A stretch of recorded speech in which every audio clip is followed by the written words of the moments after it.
আসসালামু আলাইকুম। মুঠিবিদ্যার পক্ষ থেকে আপনাদের স্বাগতম। সপ্তম শ্রেণীর প্রিয় ভাই ও বোনেরা, আপনারা ইতিমধ্যে আপনারা নতুন সকলে নতুন বই হাতে পেয়েছেন। আমাদের এই সকলের নতুন বইয়ের মধ্যে আমাদের আগের যে সিলেবাস, সেই সিলেবাসটা অন্তর্ভুক্ত করা হয়েছে। সেই সিলেবাসে আমাদের প্রথম অধ্যায় আছে মূলদ এবং অমূলদ সংখ্যা।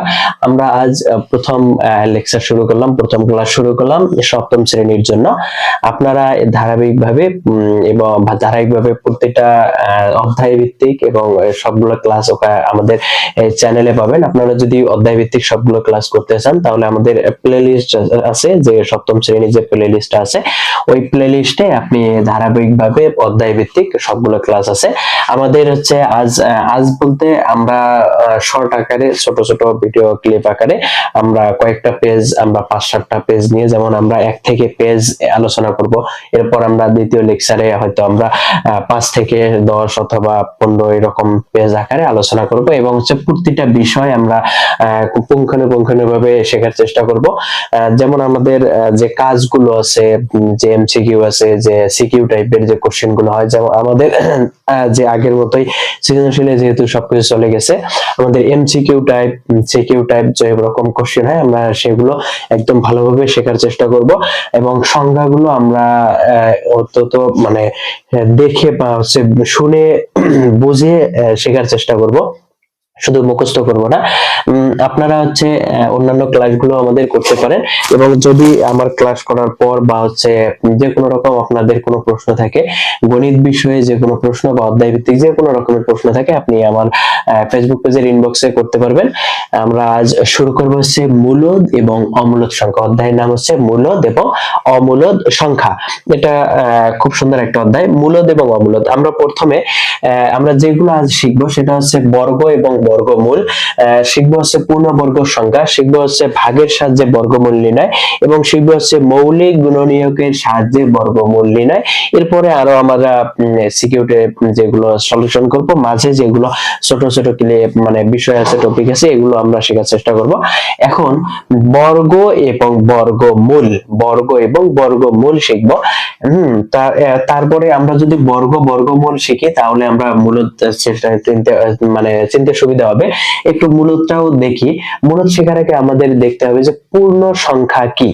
পূর্ণ সংখ্যা, পূর্ণ পূর্ণ সংখ্যা, পূর্ণ সংখ্যাটা কি? পূর্ণ সংখ্যা হচ্ছে শূন্য সহ, আরেকটা জিনিস হচ্ছে, আমার ক্লাস যখন করতে বসবেন বই এবং খাতা সামনে নেবেন। বই এবং খাতা সামনে নিলে হবে কি, আপনি খাতার সাথে মিলাইতে পারবেন এবং খাতায় লিখতে পারবেন, নোট করতে পারবেন বিষয়গুলো, এবং হচ্ছে আপনি বই দেখে দেখে সেগুলো করতে পারবেন। তাহলে হবে কি, আপনার নোট করা হলো, এবং আপনার আমি মানে যেভাবে পড়াবো, মানে আপনার আর কোনো প্রাইভেট টিউটর বা কোনো কিছুর দরকার হবে না, ইনশাআল্লাহ সেভাবে পড়ানোর চেষ্টা করব। তাহলে আমরা শিখেছি পূর্ণ সংখ্যা। পূর্ণ সংখ্যার সংজ্ঞা কি? শূন্য সহ সকল সকল ধনাত্মক, ধনাত্মক, ঋণাত্মক, ঋণাত্মক অখণ্ড সংখ্যাকে, অখণ্ড সংখ্যাকে, সংখ্যাকে পূর্ণ সংখ্যা বলে। এটা হচ্ছে পূর্ণ সংখ্যা বলে। এটা হচ্ছে পূর্ণ সংখ্যা বলে। শূন্য সহ সকল ধনাত্মক, ঋণাত্মক, অখণ্ড সংখ্যাকে পূর্ণ সংখ্যা বলে। ধনাত্মক সংখ্যা তো সবাই জানি, যে হচ্ছে প্লাস সংখ্যাগুলো, যেমন +3, +4, প্লাস হচ্ছে 100, প্লাস হচ্ছে 32। এগুলো হচ্ছে ধনাত্মক সংখ্যা। ঋণাত্মক সংখ্যা কোনগুলো? ঋণাত্মক সংখ্যা হচ্ছে -2, -5, -32। এগুলো হচ্ছে ঋণাত্মক সংখ্যা, যার আগে মাইনাস চিহ্ন আছে, বা যাকে ঋণাত্মক, ঋণ বোঝায়, সেটা হচ্ছে ঋণাত্মক সংখ্যা। এখন আসি আমরা অখণ্ড সংখ্যা। অখণ্ড সংখ্যা কি? অখণ্ড সংখ্যা হচ্ছে যে সংখ্যাগুলো খণ্ডন করা নয়, যে সংখ্যাগুলো বিভক্ত নয়। এখন খণ্ডন করা বা বিভক্ত সংখ্যা কি? যেমন আমি যদি লিখি 3/2, মানে হচ্ছে 3কে 2 ভাগ করা হয়েছে। আমি যদি লিখি হচ্ছে 1/2, 1কে অর্ধেক করা হয়েছে, হাফ করা হয়েছে। হ্যাঁ, 1কে 2 ভাগ করা হয়েছে। আবার যদি লিখি হচ্ছে 5.66, এটা কি সংখ্যা? খণ্ডন সংখ্যা। আমি যদি লিখি 6.32, কিভাবে 6.32 খণ্ডন সংখ্যা? আমাদের এই দশমিক তুলে দিয়ে আমরা কি করতে হয়, একটা এক নিতে হয়। দশমিক তুলে দিয়ে একটা এক নিতে হয়, তারপরে যতটা সংখ্যা ততটা শূন্য, আর উপরে হয় কত? 632।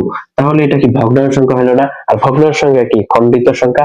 তাহলে খণ্ডিত সংখ্যা হচ্ছে মানে খণ্ডন সংখ্যা। এখানে কি বলছে? অখণ্ড সংখ্যা, মানে খণ্ডন সংখ্যা নয়, বিভক্ত সংখ্যা নয়, সেটাই হচ্ছে অখণ্ড সংখ্যা। তাহলে শূন্য সহ সকল ধনাত্মক, ঋণাত্মক, অখণ্ড সংখ্যা, তার মানে এই সংখ্যাগুলো হবে না। কোন সংখ্যাগুলো হবে? যেমন 3, 5, 9, 11, মানে এক কথা হচ্ছে যে সংখ্যাগুলো খণ্ডন নয় সেই সংখ্যাগুলোই হবে অখণ্ড সংখ্যা, পূর্ণ সংখ্যা। তাহলে ধনাত্মক, ঋণাত্মক, অখণ্ড সংখ্যাই হচ্ছে পূর্ণ সংখ্যা। এখন আমরা পূর্ণ সংখ্যা বুঝলাম, তাহলে আমরা যদি এবার শিখবো হচ্ছে কি সংখ্যা? মূলদ সংখ্যা। মূলদ সংখ্যা কি? মূলদ সংখ্যা আপনি এই সংখ্যাটাই দিতে পারেন, শূন্য সহ ধনাত্মক, ঋণাত্মক, খণ্ড সংখ্যা।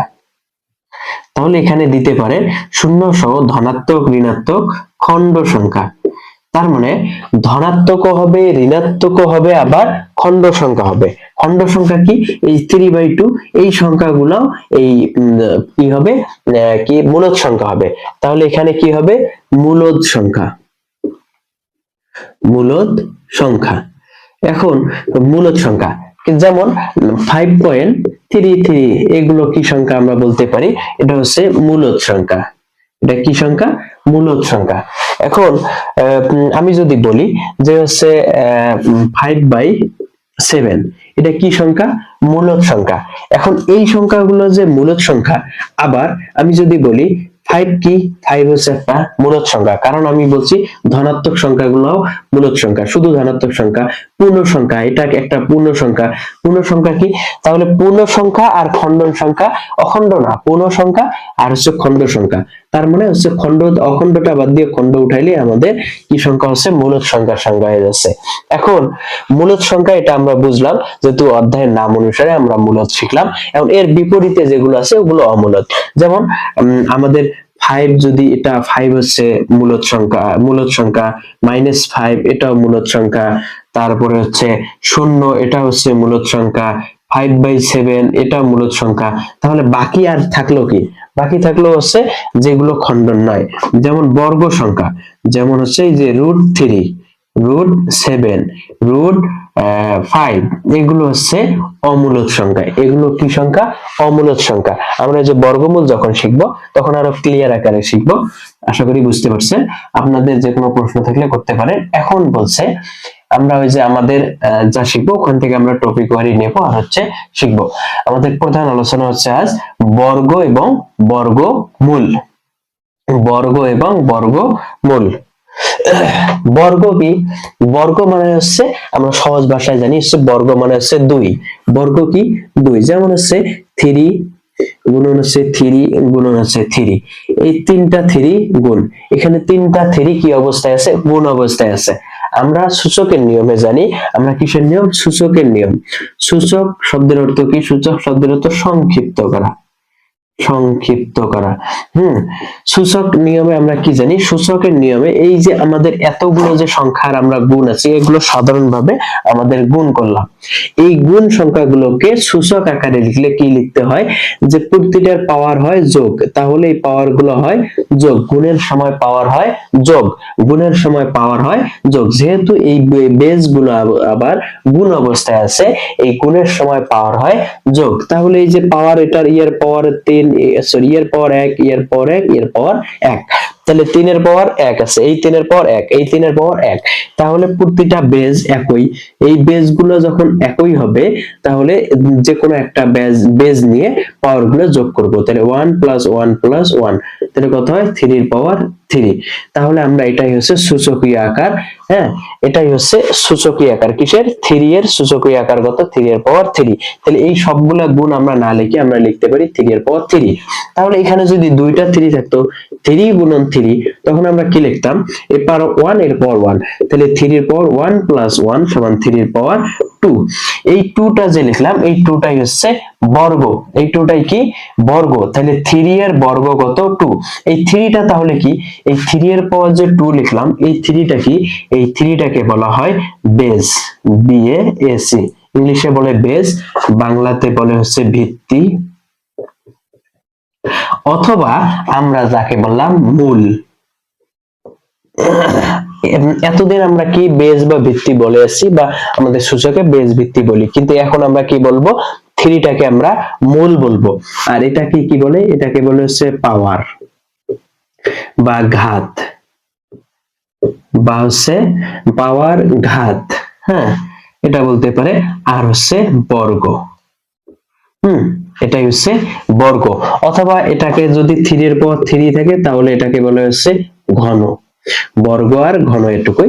এখন আমাদের ঘন আমরা না শিখে আমরা আপাতত যতটুকু আছে বর্গ আমরা এটা বর্গ পর্যন্ত শিখি। তাহলে এটাই হচ্ছে বর্গ বা ঘাত। এতদিন আমরা হচ্ছে পাওয়ার ঘাত বলছি, এটাকে এখন বলবো বর্গ। তাহলে 3 এর বর্গ আছে, 3 এর বর্গ আছে, তাহলে মূলের বর্গ, মূল কত, মূল হচ্ছে 3 আর হচ্ছে বর্গ আছে, এটাকেই হচ্ছে বলা হয় বর্গ। এখন তারপরে বলছে বর্গমূল।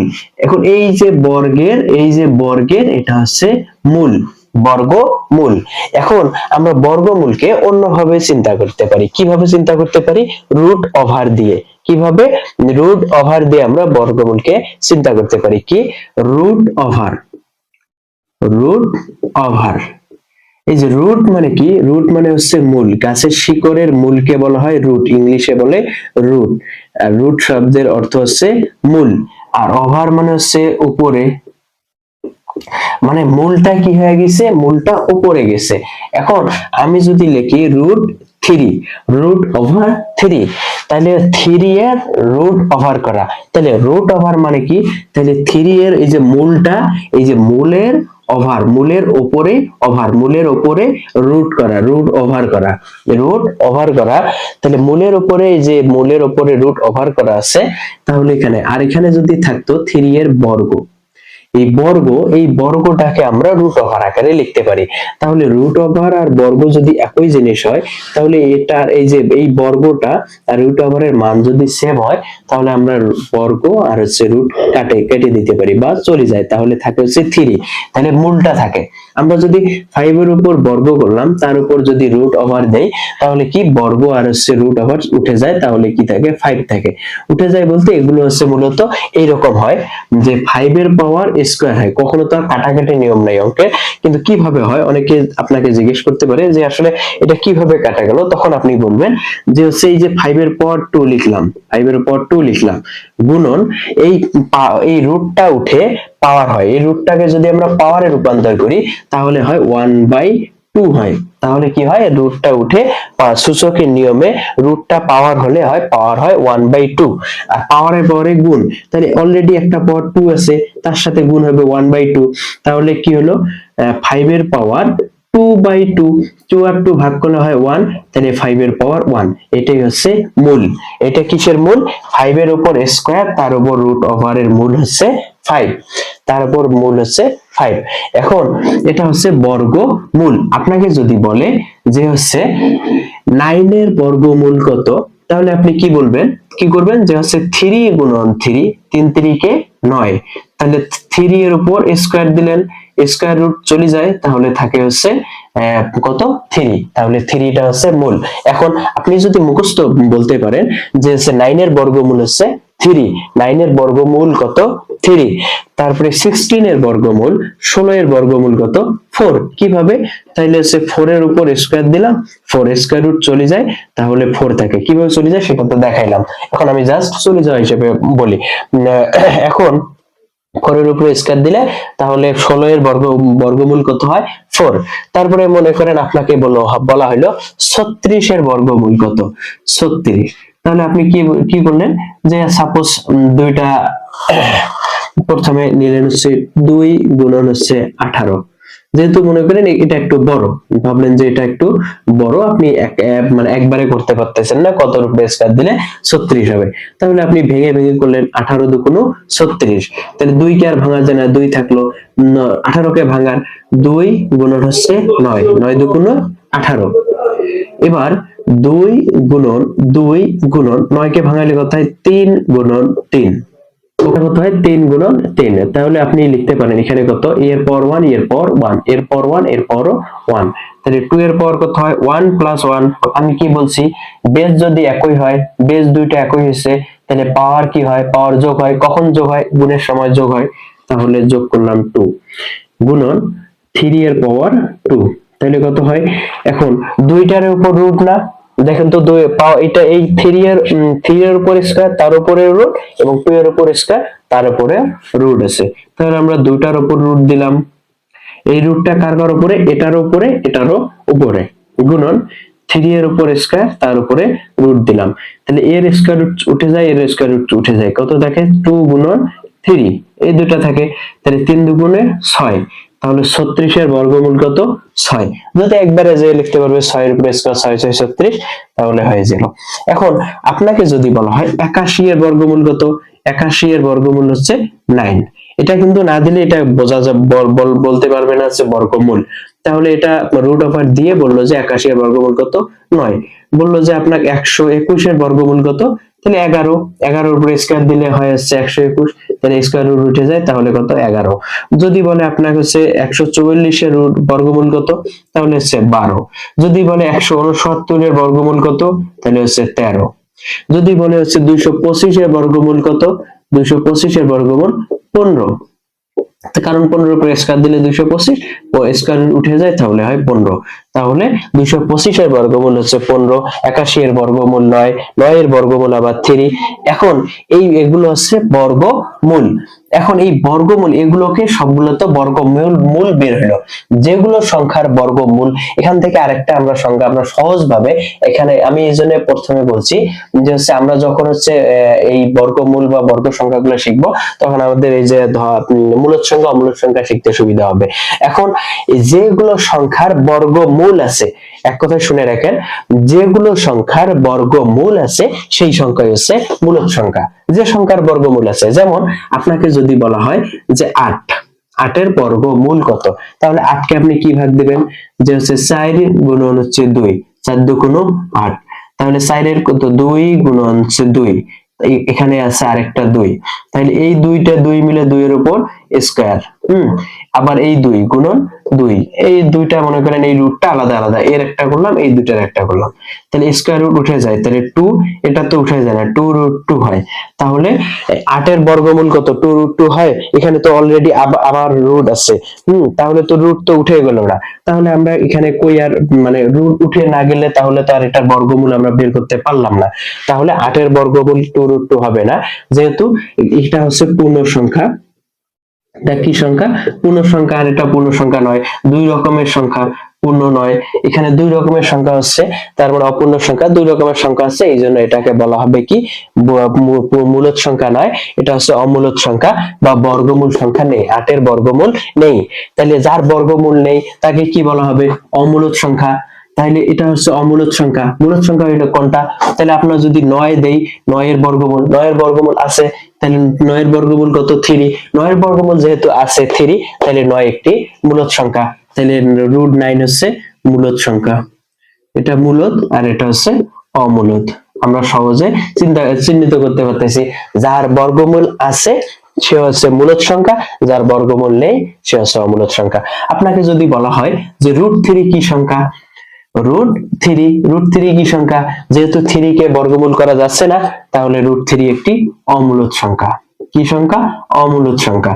আর যদি বলা হয় রুট হচ্ছে মনে করেন বলা হচ্ছে 4 কি সংখ্যা, তাহলে রুট 4 হচ্ছে 2 দুগুণে 4, তাহলে রুট 4 এর মূল আছে 2, তাহলে এটা একটি মূলদ সংখ্যা। যে সংখ্যার হচ্ছে মূল আছে সেটাই হচ্ছে মূলদ সংখ্যা, যে সংখ্যার মূল নেই তাই হচ্ছে অমূলদ সংখ্যা। তাহলে আশা করি মূলদ অমূলদ এখান থেকে বুঝতে পারলেন এবং বর্গমূল বর্গ সংখ্যা বুঝতে পারলেন। বর্গমূল কোনটা? যেমন হচ্ছে একটা গাছের শিকড় কি থাকে, শিকড় থেকে গাছ হয়, তাহলে মূলটাই হচ্ছে প্রথম যে শিকড়টা হয় গাছ, মানে গাছ একটা বীজ রোপণের পর প্রথম যে মূলটা হয় সেটাই হচ্ছে ওই গাছের হচ্ছে মূল শিকড়। এই মূল শিকড় ছাড়া গাছটা হবে না। এখন যেহেতু হচ্ছে মূল শিকড় ছাড়া হবে না, তার মানে এখানে হচ্ছে অঙ্কের মধ্যে ভিত্তি ছাড়া অঙ্কটা হবে না। সুতরাং হচ্ছে যে ভিত্তি, প্রথম ভিত্তিটা থাকবে সেটাই হচ্ছে মূল, আর যার উপর বর্গ দিব সেটা হচ্ছে বর্গ। আর যেমন হচ্ছে আপনি যদি দেখেন 25, 25 হচ্ছে ভিত্তিগত, 25 ভিত্তি 5 উপরে স্কয়ার দিলাম, 5টা হচ্ছে ভিত্তি, এটা হচ্ছে বর্গ। তাহলে বর্গ আর রুট ওভার চলে যাইলে 5 হচ্ছে ভিত্তি, আর ভিত্তিটাই হচ্ছে মূল হয়। তাহলে বর্গমূল কি? বর্গের যে ভিত্তিটা থাকে সেটাই হচ্ছে বর্গমূল, বর্গের যে মূলটা থাকে সেটাই হচ্ছে বর্গমূল, এটাই হচ্ছে বর্গমূল। আর বর্গ চিনলাম। এখন আসি পূর্ণবর্গ সংখ্যা। পূর্ণবর্গ সংখ্যা কোনগুলো? আমরা এর আগে, তার আগে আমাদের একটু কাজ আছে, দেখি আমাদের কি কি কাজ দিছে, আমরা নতুন একটু দেখার চেষ্টা করি। আমরা এখানে শিখলাম হচ্ছে বর্গ এবং বর্গমূল, তারপরে হচ্ছে এখানে বলছে হচ্ছে পূর্ণবর্গ, তার আগে কোনো কাজ দিছে না, এখানে জাস্ট এখানে যে দেখাই দিছে 3 গুণন 3, 3 তিরিকে 9, তাহলে 9 এর উপর 9 একটি কি সংখ্যা? বর্গমূল দিছে, 9 একটি মূলদ সংখ্যা, এগুলো এখানে বুঝলাম। এখানে দিছে কোন সংখ্যাকে সেই সংখ্যা দ্বারা গুণ করলে যে গুণফল পাওয়া যায় তাই ওই সংখ্যার বর্গ এবং ওই সংখ্যার বর্গমূল। গুণফল আছে গুণফলের বর্গমূল। আমরা সহজ অত কিছু না বুঝলাম, এখানে মূলত বলছে কোন সংখ্যা, মনে করেন কোন সংখ্যাটা হচ্ছে 3, কোন সংখ্যার যে সংখ্যা দ্বারা ওই সংখ্যা দ্বারা গুণ করলে, আবার ওই সংখ্যা দ্বারা গুণ করলে যে সংখ্যাটা পাওয়া যায় সেই সংখ্যার রুট ওভার হচ্ছে ওই সংখ্যার হচ্ছে বর্গমূল। তাহলে এই সংখ্যাটাই হচ্ছে বর্গমূল, তাহলে 3টাই হচ্ছে বর্গমূল। এখন আমি যদি দেই হচ্ছে 5 গুণন হচ্ছে 5, 5 গুণ করলে তাহলে এই দুটো যদি গুণ করি, গুণ করার পর বর্গমূল কত হবে? এই প্রথম 5টা হবে। হ্যাঁ, কারণ হচ্ছে একই সংখ্যা দুইটার উপর স্কয়ার, তাহলে স্কয়ার রুট চলে যায়, তাহলে মূলত এরকম করে দিতে হবে। এটা হচ্ছে বর্গমূল, এখানে জাস্ট বোঝাইছে। আশা করি আমার কথা অনুসারে বুঝতে পারছেন, আর প্রশ্ন থাকলে করতে পারেন। এখন বলছে পূর্ণবর্গ সংখ্যা। পূর্ণবর্গ সংখ্যা কোনগুলো? আমি এই যেগুলো দেখাইলাম এতক্ষণ, যে সংখ্যাগুলো দেখাইলাম, যে সংখ্যাগুলোর বর্গমূল হইতেছে সেই সংখ্যাগুলোই পূর্ণবর্গ সংখ্যা। যে সংখ্যাগুলোর বর্গমূল নাই সে সংখ্যা পূর্ণবর্গ সংখ্যা নয়। পূর্ণ বর্গ কথার অর্থ এখানে কি বোঝাচ্ছে? যে বর্গটা পরিপূর্ণ আকারে। যেমন আপনি যদি এখানে কি হচ্ছে যে একটু আগে কি দেখালাম? 8 দেখালাম, 8 এর বর্গ দেখালাম, 8 এর বর্গমূল কত হয়? 2√2 হয়। তাহলে 2√2 অর্ধেক হচ্ছে পূর্ণ সংখ্যা, অর্ধেক অপূর্ণ সংখ্যা। তাহলে এখানে এটা কি পূর্ণ বর্গ হলো? না, পূর্ণ বর্গ হয় নাই। তাহলে পূর্ণ বর্গ যদি না হয়, বেজ আলাদা আলাদা, একটা বেজ হচ্ছে কত, মানে 2 এর উপর স্কয়ার হয়, আর একটা 2 থাকে, 2 এর উপর 1 হয়, যদিও বেজ একই, ওই যে 2 এর পাওয়ার হচ্ছে 3, তার মানে হচ্ছে বর্গের সাথে মিলতেছে না, এর জন্য হচ্ছে আমরা যদি ওটা না দেখি হচ্ছে হলো কত, মনে করেন 25 26 দেখি, 25 টা হচ্ছে পূর্ণবর্গ সংখ্যা, তাইলে হচ্ছে 13 গুণন হচ্ছে 2, 13 2 26, তাহলে 13 হচ্ছে একটা 13 কে ভাঙা যায় না, এটাকে ভাঙা যায় না, তাহলে 13 এর উপর 1, এটার উপর 1, তার মানে এটা একরকম বেজ, এটার একরকম বেজ, দুই রকম বেজ, তাহলে দুইটা আলাদা আলাদা সংখ্যা। তাহলে দুইটা আলাদা আলাদা সংখ্যা হলে এটা পূর্ণ বর্গ অবশ্যই নয়, কারণ পরিপূর্ণভাবে এটা বর্গ করা যাচ্ছে না। সুতরাং 26 হচ্ছে একটি পূর্ণবর্গ সংখ্যা নয়। এখন আমি যদি বলি রুট কত বলি, যে রুট 100 কি পূর্ণবর্গ সংখ্যা? অবশ্যই রুট 100 পূর্ণবর্গ সংখ্যা। 10 এর উপরে স্কয়ার দিলে পূর্ণবর্গ, তাহলে স্কয়ার রুট চলে যায় 10। 10 কি একটি কি সংখ্যা? 10 হচ্ছে মূল। কিসের মূল? 100 রুট ওভার করলে 100 বর্গমূল হচ্ছে কত? 10। তাহলে 100 বর্গমূল হচ্ছে 10, 10 এর উপরে স্কয়ার দিলে কত হয়? 100 হয়। আর 10টা কি, 100টা কি? 100 হচ্ছে একটি পূর্ণবর্গ সংখ্যা। 100 সংখ্যাটা কি? পূর্ণবর্গ সংখ্যা। আপনাকে বলতে পারে 90 কি সংখ্যা? 90 অপশনে দিত পূর্ণবর্গ নয়, ধনাত্মক, ঋণাত্মক সংখ্যা বললো, ধনাত্মক অবশ্যই। তারপরে বললো পূর্ণবর্গ হয় কিনা। এখন 90 কে আমরা কিভাবে ভাঙা? 90 কে 9 গুণন হচ্ছে 10, 9 10 90, তাহলে 9 গুণন 10 কে ভাঙাইলাম 5 গুণন 2, তাহলে দেখেন এটা একরকম, এটা একরকম, এটা একরকম, 9 কে আরো ভাঙা যায়, তাহলে 3 গুণন 3, 3 3 9 গুণন 5 গুণন হচ্ছে 2, তাহলে এই দুটো মিলে একরকম ভিত্তি হবে, এটা একরকম ভিত্তি, এটা একরকম, তিন রকম এখানে আছে, তাহলে 90 পূর্ণবর্গ সংখ্যা নয়। তাহলে পূর্ণবর্গ যদি না হয় তাহলে বর্গমূল বের হবে না, বর্গমূল যদি বের না হয় মূলদ হবে না, আর বর্গমূল যদি বের হয় তাহলে হবে মূলদ। আশা করি বুঝতে পারছেন। এবার পূর্ণবর্গ সংখ্যা, এরপর আমরা শিখবো হচ্ছে ভাগের সাহায্যে বর্গমূল, এবং ওখানে বাসায় কিছু কাজ দিছে। এখানে কি কাজ দিছে?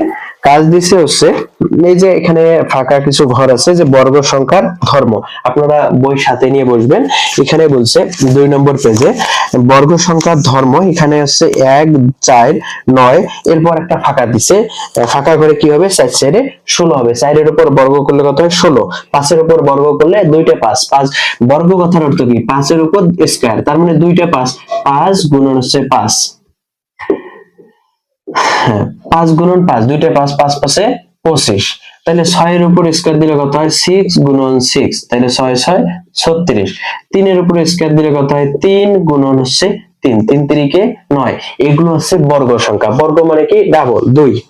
তারপরে এখানে 6 এর উপরে বর্গ করছে, বর্গ সংখ্যা কত, 6 গুণন 6 36, 7 এর উপরে বর্গ করলে কত হয় 7 গুণন 7, 7 7 49, 8 8 64, 9 9 81, 10 10 100, 11 11 121, 12 12 144, 13 13 169, তারপরে 14 14 হচ্ছে 196, 15 15 225, 15 গুণন 15 16 গুণন 16 256, 17 গুণন 17 289, 18 গুণন 18 324, 19 গুণন 19 361, 20 গুণন 20 হচ্ছে 400।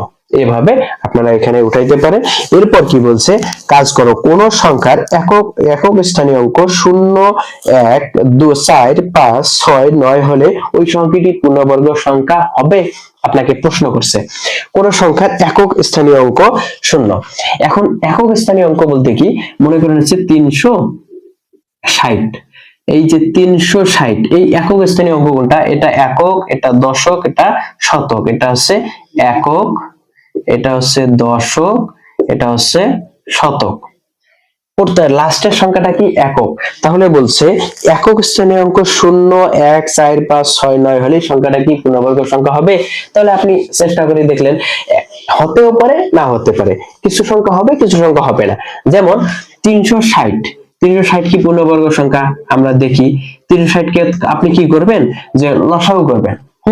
আপনি যদি আলাদা লসাগু করেন 360, 360 কি দিয়ে ভাগ করবেন, 2 দিয়ে ভাগ করলেন, 2 দিয়ে ভাগ করলে কত হয় 18 2 36 180, আবার 2 দিয়ে ভাগ করলেন কত হয় 90, আবার 2 দিয়ে ভাগ করলেন কত হয়, 2 দিয়ে ভাগ করলে হচ্ছে কত হয় 45, এবার 2 দিয়ে ভাগ যাবে না, 3 দিয়ে দেই, 3 15 45, তাহলে 3 দিয়ে আবার দেই, 3 5 15, 3 5 15, তাহলে দেখেন কি হয় 2 3টে 2, তাহলে আমরা 360 কে কি লিখলাম 3টে 2, তাহলে 2 এর উপর 3 গুণন 3 এর উপর 2 গুণন হচ্ছে 5, তাহলে এটা কি পূর্ণবর্গ সংখ্যা না, কারণ বেজ দেখেন আলাদা আলাদা হয়ে গেছে। যখনই বেজ দেখবেন যে 2 দিয়ে যাচ্ছে না, বেজ আলাদা আছে, বুঝে নেবেন এটা পূর্ণবর্গ সংখ্যা হবে না, কারণ বেজ আলাদা হচ্ছে। বেজ আলাদা হলে আমাদের স্কয়ার রুট কাটা যাবে না, অনেকগুলো সময় থাকবে, তাহলে বেজ আলাদা হবে না, তার মানে হচ্ছে 360 কি পূর্ণবর্গ সংখ্যা নয়। এরা বলছে কি কোন সংখ্যার একক স্থানীয় অঙ্ক মানে লাস্টের সংখ্যাটা যদি শূন্য থাকে সেটা কি পূর্ণবর্গ হবে, একটা দেখাই দিলাম যে হবে না। এবার আমরা একটা দেখাবো যে হবে, কখন হবে, যেমন আমরা যদি 100 দেই, এই 100 কি এটা কি একক স্থানীয় অঙ্ক না, একক স্থানীয় অঙ্কটা কি শূন্য না, ওরা বলছে কি শূন্য, তাহলে একক স্থানীয় অঙ্ক যদি শূন্য হয় 10 এর 100 এর উপরে স্কয়ার, 100টা কি পূর্ণবর্গ সংখ্যা, তার মানে 10 এর উপরে স্কয়ার দিলে 100 হয়, তাহলে 10, তাহলে 100টা কি পূর্ণবর্গ সংখ্যা, অবশ্যই 100টা পূর্ণবর্গ সংখ্যা। তাহলে এদের প্রশ্ন হচ্ছে এই এই এই সংখ্যাগুলা যদি একক স্থানীয় অঙ্কে থাকে সেগুলো পূর্ণবর্গ সংখ্যা হবে কিনা, হতে পারে না হতে পারে, অনেক সময় হবে, যেটা হবে সেটা হবে দিয়ে একটা সংখ্যা দেখাইলাম, দুইটা সংখ্যা দেখাইলাম, না হবে দিয়ে দুইটা সংখ্যা দেখাইলাম। আবার কোন সংখ্যা শেষে বলছে কি 1 0 1 দিল, যেমন 81,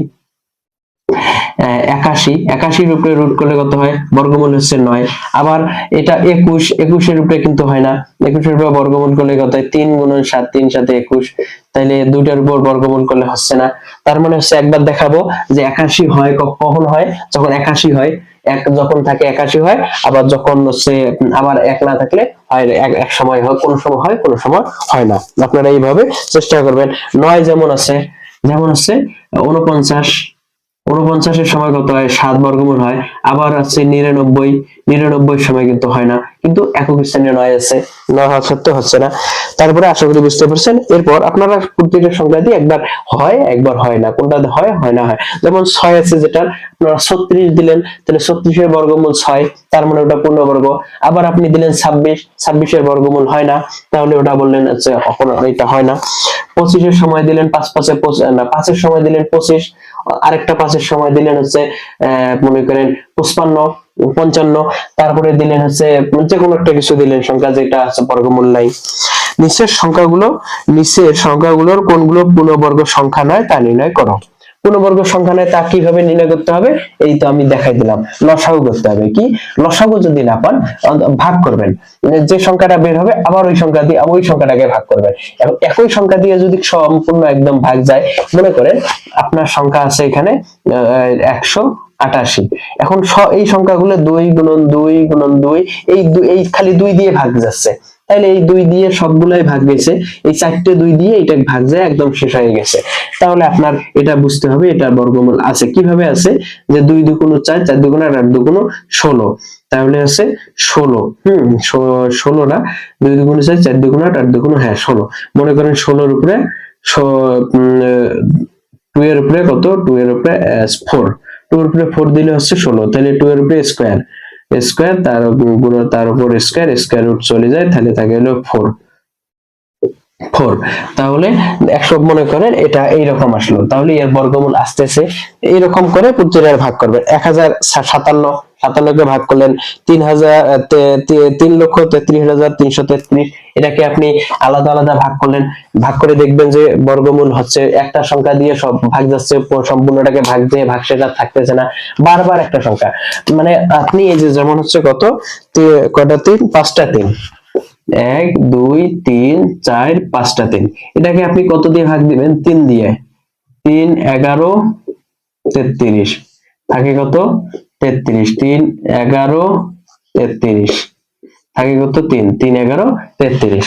হ্যাঁ, আবার এইটাকে আপনি 3 দিয়ে ভাগ দেন, 1 2 3 4 5টা, এটাকে আপনি 3 দিয়ে ভাগ দেন, 3 4 3 3 9, তাহলে 10 11 2 1, 3 7 21।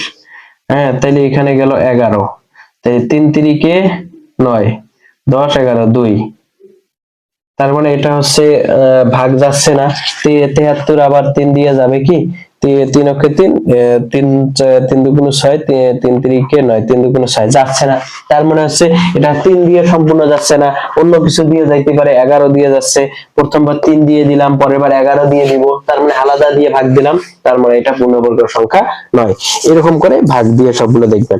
তারপরে বলছে 5টি সংখ্যা লেখো যার একক স্থানীয় অঙ্ক দেখেই তা বর্গ সংখ্যা বলে সে 9 বলে সিদ্ধান্ত নেওয়া যাবে। 5টি সংখ্যা লিখতে বলছে যার একক স্থানীয় অঙ্ক দেখেই বোঝা যাবে এটা পূর্ণবর্গ সংখ্যা নয়। যেমন আমি বলি 57, 57 এই 7 দেখে 7কে কখনোই হচ্ছে পূর্ণবর্গ সংখ্যা নয়, 7কে দেখেই বোঝা যাবে যে এটা পূর্ণবর্গ সংখ্যা নয়। যেমন আমি যদি লিখি 183, সরি 583, 3 কখনো পূর্ণবর্গ সংখ্যা নয়, তাহলে 583 কে দেখেই মনে হবে এটা পূর্ণবর্গ সংখ্যা হবে না। তারপরে আমি যদি লিখি হচ্ছে 5, মনে করেন 255, 55 255 পূর্ণবর্গ সংখ্যা নয়, কারণ এটা হচ্ছে দেখেই বোঝা যাচ্ছে 255 পূর্ণবর্গ সংখ্যা নয়। 5 5 25, 5 অক্ষে 5, 5 দিয়ে ভাগ করলে এটা কিভাবে, এটা আমি একটু ভাগ করে দেখাই, যে 5 দিয়ে 5 5 25, তাহলে থাকে হলো 5, 5 অক্ষে 5, তাহলে এখানে 51 থাকে। তাহলে 51 কে কি দিয়ে ভাগ করবেন, 51 কে হচ্ছে 3 দিয়ে ভাগ করলে 3 সূত্র 51, তার মানে 5 দিয়ে একবার 3 দিয়ে একবার ভাগ করতেছি, তার মানে হচ্ছে আপনি এইভাবে 5টা সংখ্যা লিখলেন, যে সংখ্যাগুলো এই প্রথম যে সংখ্যাগুলো হচ্ছে পূর্ণবর্গ নাই সেই সংখ্যাগুলো লিখলে আপনি এমনিতেই বুঝতে পারবেন যে এই সংখ্যাগুলো কখনো পূর্ণবর্গ হবে না, লাস্টে সেই সংখ্যাগুলোকে রাখলে হয়ে গেল। তারপরে এইভাবে আছে, আমরা এইভাবে ডান দিকের এগুলো শিখবো। যেমন আছে 1 এর উপরে স্কয়ার দিলে 1, 9 81 বর্গমূল 9, 121 এর বর্গ বর্গমূল হচ্ছে 11। আপনার 1 থেকে 15 পর্যন্ত বর্গ শিখবেন, যে 15 এর উপরে স্কয়ার দিলে কত হয়, 13 এর উপরে স্কয়ার দিলে কত হয়, 12 এর উপরে স্কয়ার দিলে কত হয়, 10 এর উপরে স্কয়ার, 15 পর্যন্ত শিখলেই এনাফ। আর হচ্ছে এখানে বলছে বর্গমূলের চিহ্ন, আমরা আগেই শিখছি রুট ওভার। রুট ওভার এটা হচ্ছে চিহ্ন, এটা হচ্ছে চিহ্ন, এটাকে বলা হয় রুট ওভার। রুট ওভার মানে হচ্ছে মূলটা মাথায় উঠে যায়, এরকম আর কি। 16 এর গুণনীয়ক, মৌলিক গুণনীয়ক বের করতে বলছে। গুণনীয়ক শব্দের অর্থ কি?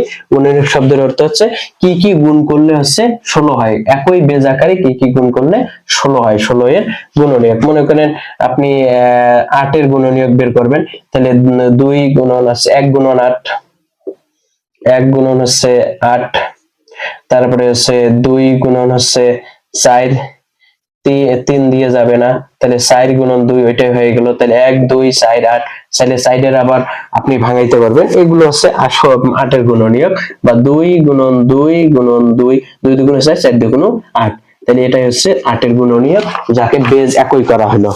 এটা বের করছে 36 এর মৌলিক গুণনীয়ক। মৌলিক গুণনীয়ক কথার অর্থ হচ্ছে আপনি হচ্ছে যে গুণনীয়ক গুলো বের করবেন, বেজ যেন প্রতিটার একই হয়, মানে এক কথায় শেষ, মানে এক কথায় যার আর পরে আর গুণনীয়ক বের করা যাবে না। যেমন 2 আপনি রাখলেন, এই 2 এর পরে কিন্তু 2 এর আর ভাঙা যাচ্ছে না, ততটুকু পর্যন্ত বের করলেই না। এগুলো হচ্ছে মৌলিক গুণনীয়ক। এরপর আমরা কি শিখবো? ভাগের সাহায্যে বর্গমূল। এই যে বলছে ভাগের সাহায্যে, আমরা পরবর্তী লেকচারে 5 থেকে 10 পেজ আমরা পড়বো, সেইখানে ভাগের সাহায্যে বর্গমূল শিখবো। আপনার যদি কোনো প্রশ্ন থাকে প্রশ্ন করতে পারবেন। ধন্যবাদ, আসসালামু আলাইকুম।